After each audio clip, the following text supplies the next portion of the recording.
দীর্ঘ 4 ঘন্টা পর বিএনপির কেন্দ্রীয় কার্যালয় থেকে বেরিয়ে যাচ্ছেন বিএনপির ভারপ্রাপ্ত চেয়ারম্যান তারেক রহমান। ছবি এবং ভিডিও নেওয়ার হিড়িক দেখতে পাচ্ছি আমরা।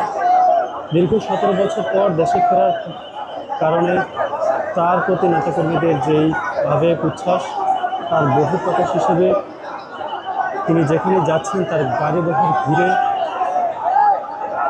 হাজার হাজার নেতাকর্মীর ভিড় লক্ষ্য করছি আমরা। তার এই দীর্ঘ সময় পর কেন্দ্রীয় কার্যালয়ে আগমনকে কেন্দ্র করেই নেতাকর্মীদের এই উচ্চতর ভিড় দেখতে পাচ্ছে। যখন বিএনপির কেন্দ্রীয় কার্যালয়ে আসেন তখনও আমরা দেখতে পেয়েছি নেতাকর্মীদের উচ্চতর ভিড়।